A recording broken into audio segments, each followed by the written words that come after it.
be me, 32 years old, marketing director at a tech firm in Brooklyn, standing in my grandmother's lake house kitchen watching a 26-year-old make everyone fall in love with her without even trying. My grandmother's 80th birthday party. Family rented this massive place upstate. 3 floors, wraparound deck, pontoon boat at the dock. I arrived Friday night with expensive wine and immediately felt off. My cousin Kyle was there with his new girlfriend, Mia. She was in the kitchen with Grandma, actually helping prep food. Not performative helping, genuinely chopping vegetables, laughing at stories, completely at ease. "You must be Alexis," she said, wiping her hands. "Kyle talks about you all the time. I love your Instagram. Your Portugal trip looked incredible." I smiled and immediately felt like she was trying too hard. Nobody's that nice. Saturday morning, I came downstairs around 9. Half the family was already setting up for the BBQ. Kyle, my cousins Brad and Jared, uncles, all moving tables while their wives organized decorations. Mia was everywhere, helping Grandma, arranging flowers, asking if anyone needed water. Genuinely cheerful. I made coffee and sat on the deck, scrolling through work emails. "Lex, you gonna help or just supervise?" Brad said it like a joke, but there was an edge. "I literally just woke up. Some of us worked until 9 last night." He shrugged and went back to unfolding chairs. My sister Emma sat next to me. "You good?" "Yeah. Why?" "You have that face." "What face?" "The judgy one." "I'm not being judgy. I'm just observing that Kyle's girlfriend is really committed to the whole pick me thing." Emma's face flashed disappointment. "Or maybe she's just nice, Lex." "Right, sure. I'm serious. Not every woman who's pleasant is performing for male attention. You know, you could help too." I stayed on the deck. Kyle and I used to be close. Growing up, he was the cousin I could actually talk to. But that morning, when I tried to joke with him, he was grabbing beer. I said, "Bud Light?" "God, Kyle, you're such a dad now." He barely smiled. "Yeah, I like what I like," he said, and walked away. Not mean, just done. I watched him go back to Mia, kiss the top of her head. She leaned into him like it was the most natural thing in the world. The BBQ was fine. Good food, everyone drinking. But I kept noticing things. Jared used to always save me a seat. Today, he nodded at the empty chair across from him and his girlfriend. Not next to them. Across. Brad barely talked to me. Kyle was polite, but distant. Late afternoon, I was walking back from the bathroom and heard Kyle talking to Uncle Robert on the dock. "I'm just done, you know," Kyle was saying.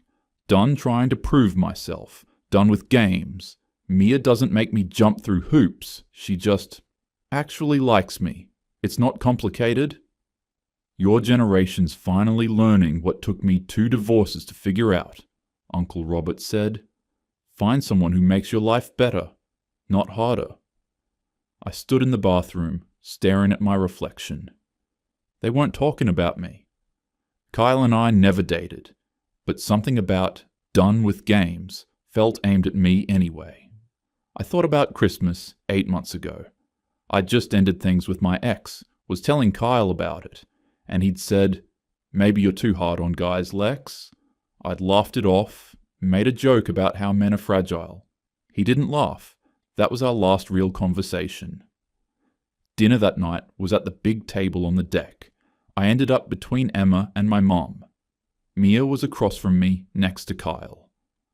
I watched them all night. The way she touched his arm when she laughed. The way he looked at her like she was the only person there. At one point, Kyle's beer was empty. Mia got up without him asking and brought him a new one. "You didn't have to do that, babe." "I know," she said, smiling. "I wanted to." It wasn't submissive. It wasn't pick-me behavior. It was just loving. And Kyle's face when she handed him that beer, I've never had a guy look at me like that. Driving home Sunday, I kept replaying the weekend. The distance from my cousins, Emma's comment, that overheard conversation, The way Mia existed versus the way I do. Monday morning, sitting in my apartment with coffee, I couldn't shake this feeling. Something had shifted, and I didn't know when it happened. 2 weeks later, Thursday night, I'm at Equinox. 7 p.m. post-work crowd. I'm on the treadmill when I see him. Derek. He looks different. Better. More fit. Bigger arms. Broader shoulders. Better haircut. Nice watch. He's at the cable machine with a woman. She's really pretty. Brunette. Athletic. Natural looking. She's laughing, touching his bicep while he adjusts weight for her. I nearly trip on the treadmill. Derek. The guy I ghosted 6 months ago because he was boring. We matched on Hinge last spring. Good job in finance, stable, had his life together. We got drinks, dinner, coffee. He was nice, genuinely nice, texted consistently, asked thoughtful questions. But he was too eager, too available, too easy. After our third date, he texted asking when I was free. I left him on red for 4 days. Then posted Instagram stories from a club, me and my girlfriends, looking hot, clearly having fun without him. He never texted again. I told my friends he couldn't handle a confident woman. Now he's across the gym looking like a magazine ad, and this woman is looking at him like he hung the moon. I slow my treadmill. They're doing partner workouts. Easy conversation, lots of laughing. She finishes her set. He high-fives her, pulls her in for a quick kiss. Not performative, just casual, affectionate. They move to the water fountain. I hop off the treadmill, walk over like I'm just getting water. Oh my God, Derek. He turns. Polite recognition. Not excited, not nervous, just polite. Hey, Alexis. How have you been? It's been forever. We should catch up sometime. His face doesn't change. I'm good, but thanks. Take care, Alexis. He puts his hand on her lower back, and they leave. That's it. No, how have you been? No, yeah, maybe. Just a clean dismissal. She didn't even register me as a threat. That's what stings most. I finish my workout on autopilot, shower, go home. Pour wine and tell myself I'm not bothered. Then I open Instagram, find his profile. It's public. So many photos of them. Machu Picchu 2 months ago. Fancy restaurant. Tulum Beach, sunset. Hiking last weekend. Caption, life's better when someone actually wants to be on your team. Comments from his friends. She's a keeper, man. Finally found your person. Upgrade complete. I scroll back to right after we stopped talking. Solo gym photo. New chapter. Better version. 1 month later, she appears. I click on her profile. Physical therapist, runs a practice in Brooklyn. Photos with friends, family, patients. Photos of her and Derek, always candid, genuine. One of him making her breakfast 3 weeks ago. His comment, my girl, simple, easy, real. I go back to Derek's profile one more time. Notice he has a story highlight titled Growth. I click it. Gym progress photos. A screenshot of a quote, choose peace over chemistry. A photo with his guy friends. Caption, surrounded by real ones who want to see me win. I remember, I used to make fun of his self-help phase. Called him cringe for reading relationship books. Rolled my eyes when he tried to talk about emotional intelligence.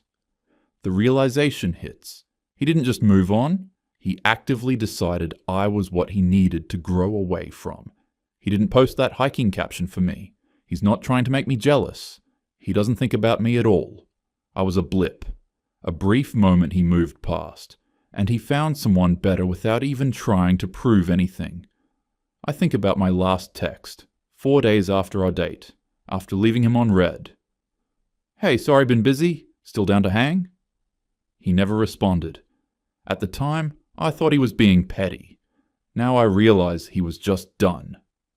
I'm alone, analyzing his social media while he's out there living his life with a woman who makes everything easy. The word easy keeps echoing. My phone buzzes. Jess. Drinks tomorrow? Need to debrief my disaster date? I respond, yes please. But I feel this creeping discomfort. When was the last time I had a good date? When was the last time a guy looked at me the way Derek looked at her? When was the last time I made anything feel easy? Saturday night. My friend Rachel's brownstone in Park Slope. Dinner party, intimate, good wine, too much food, and the unspoken agenda of setting up single friends.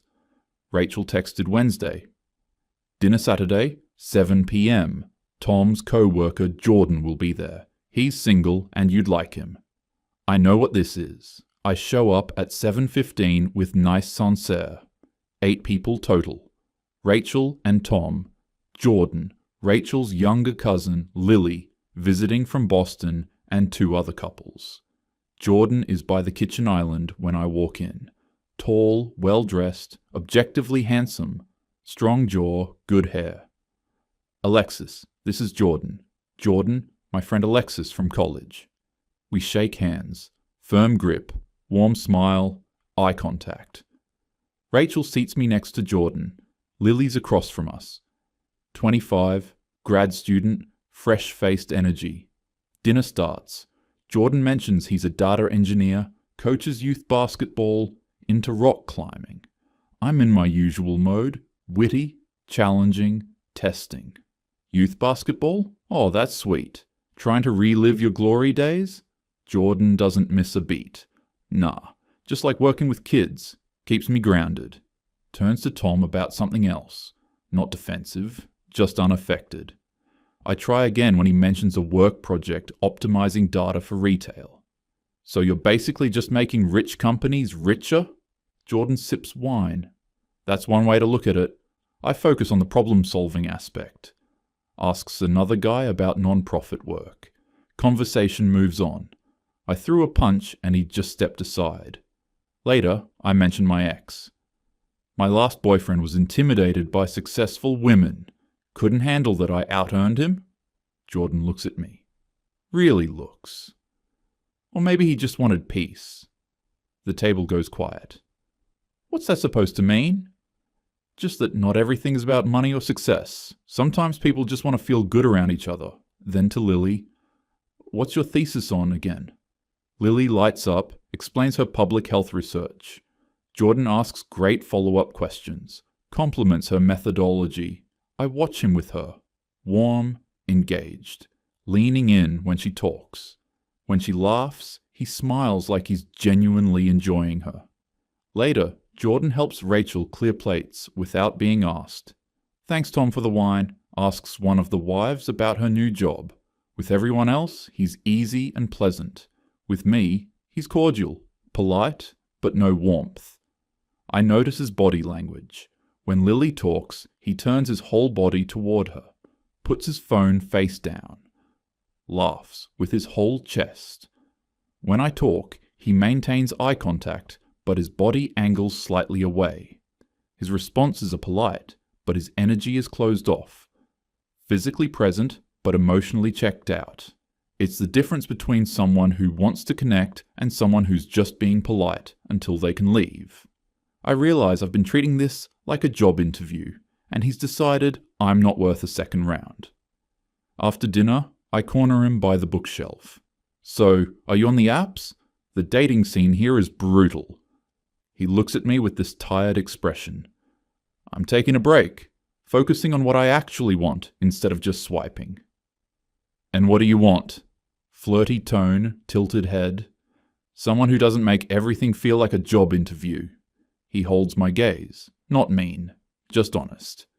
Then he excuses himself. I leave around 10:30. Monday morning, Rachel texts. So, Jordan specifically asked me not to set him up with anyone from our circle. He said he can tell within 30 minutes if someone's going to be exhausting. My stomach drops. Did he say that about me? He didn't have to, Lex. You kind of grilled him all night. Tom said Jordan told him you seemed like you were waiting for him to fail a test. I stare at my phone. He wasn't right for me anyway. Rachel doesn't respond. That afternoon, Lily posts a story. She's still in New York. Photo of her and Jordan at a West Village coffee shop.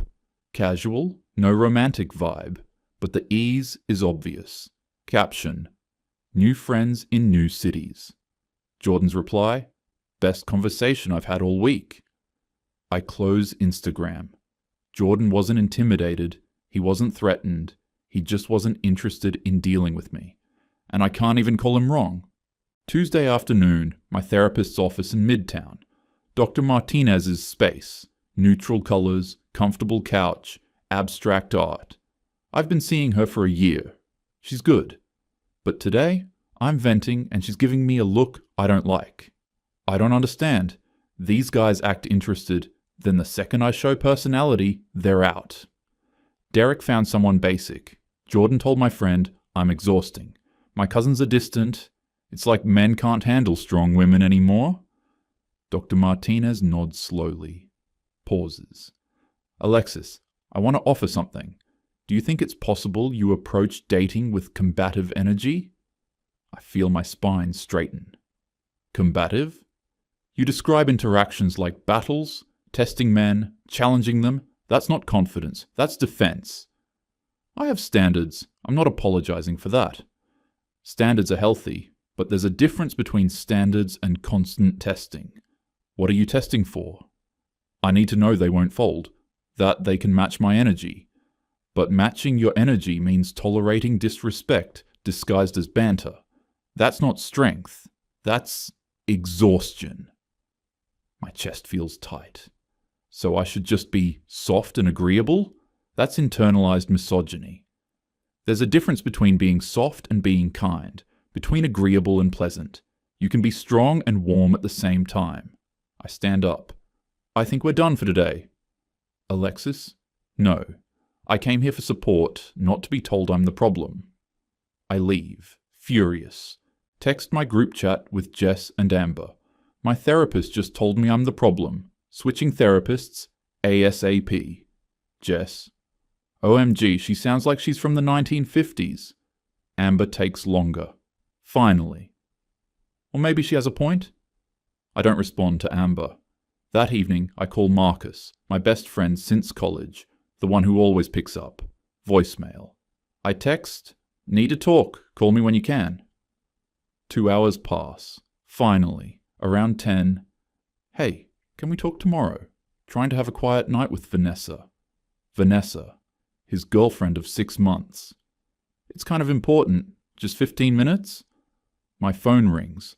Marcus, but his voice sounds tired. Hey, Lex. Sorry to bother you, Actually, I'm glad you called. I've been meaning to talk. Vanessa and I had a long talk this weekend, and she's not comfortable with how much emotional labor I do for you. Emotional labor? Marcus, I'm your friend. Is she that insecure? No. She's secure enough to not tolerate me being another woman's emotional husband. The phrase hits like cold water. What does that mean? It means you call me at midnight about guys who don't text back. You vent for hours but never ask about my life. Vanessa pointed out you've met her 3 times and still don't know what she does. I genuinely can't remember. She's in marketing? She's a pediatric nurse? Silence. I need boundaries, Lex. I can't be your on-call therapist anymore. It's not fair to Vanessa, and honestly, not fair to me either. I can't believe you're letting her control your friendships. She's not controlling anything. I'm choosing my relationship. I'm choosing peace. That word again. Peace. Wow. Okay, good luck with that. I hang up, sit on my couch, staring at my phone, feeling walls close in. I open Hinge, re-download it, create new profile, good photos, witty prompts. Matches come in, but they're different. Lower effort, bad photos, empty bios. Kind that scream, swipe right on everyone. I message Connor. 34, lawyer, looks good on paper. Conversation starts fine. Then he doesn't respond for 6 hours. I send, Lowell, did you get lost on the way to your phone? Connor. Just busy with work. Not everyone's glued to their phone. Me. Someone sensitive. 3 dots. Then disappear. The match disappears. He unmatched me. I stare at my screen, shocked. Other conversations are dying.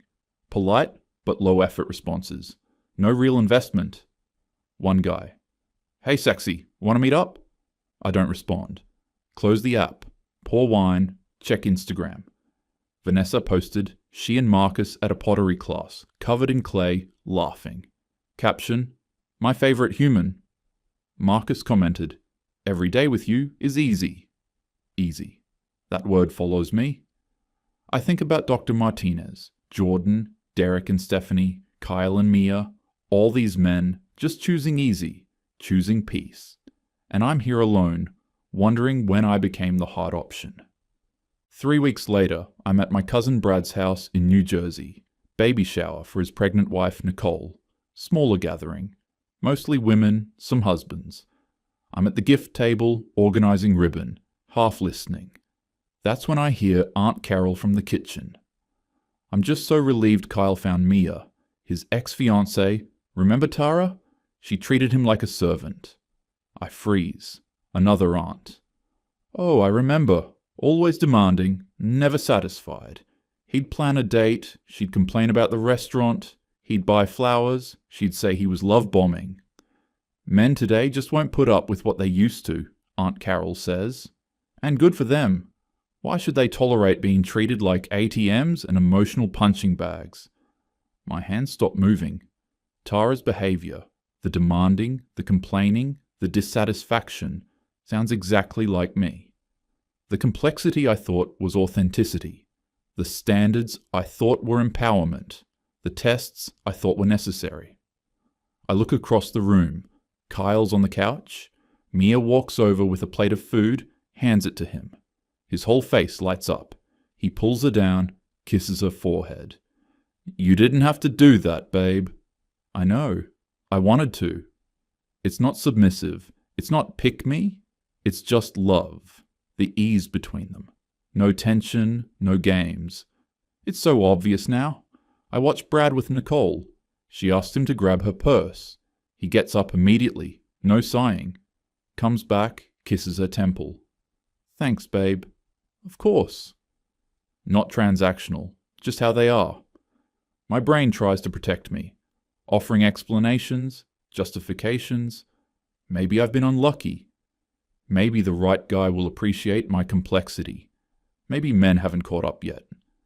But underneath, there's quiet, creeping panic. What if I've been treating dating like war? What if making men prove themselves wasn't standards? What if that's why Derek didn't try to win me back, because he knew I wasn't worth it? I drive home, hands tight on the wheel, get to my apartment, pour wine, sit in the dark, open my dating apps. Fewer matches than last week. Quality has dropped noticeably. The guys I'm matching with are low effort. Bad photos, empty bios, hey messages. Quality men aren't appearing anymore. I Google, why am I not getting good matches on dating apps anymore? First result, the algorithm knows how your behavior affects who sees you.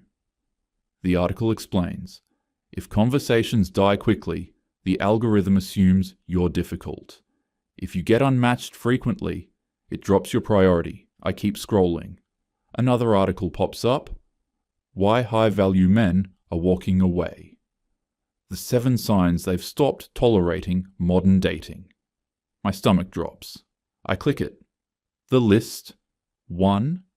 They stop engaging with mind games and testing 2. They choose peace over drama 3. They walk away from women who treat them like job applicants. 4. They set boundaries with female friends who use them for emotional labor. 5. They don't chase women who showed disinterest. 6. They recognize red flags early and act on them. 7.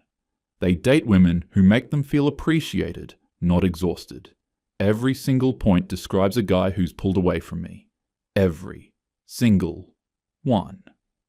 I'm not the victim of bad luck. I'm the common denominator. I closed the article. Marcus hasn't texted in 2 weeks. Dr. Martinez sent 1 email I haven't answered. My group chat is mostly just Jess complaining. Amber's busy with her fiancé. Derek is probably happy with Stephanie. Jordan is probably relieved. Kyle is building a life with Mia, and I'm here, alone, refreshing apps that show worse options every day. I think about Dr. Martinez, combative energy, the difference between strength and exhaustion. Marcus's words, she's secure enough to not tolerate me being another woman's emotional husband, Jordan. Someone who doesn't make everything feel like a job interview. That word, easy. For a second, just a second, I almost get it. I almost see clearly that I've been making love feel like war, that I've been treating men like they need to earn me instead of just being with me. That maybe the problem isn't that men are weak now. Maybe they've just stopped tolerating being treated like shit. But then I catch myself. No, I'm not going to change who I am for men. That's what the patriarchy wants. For women to be smaller, easier, more convenient. I'm complex, multifaceted. The right man will understand. But even as I think it, it sounds hollow.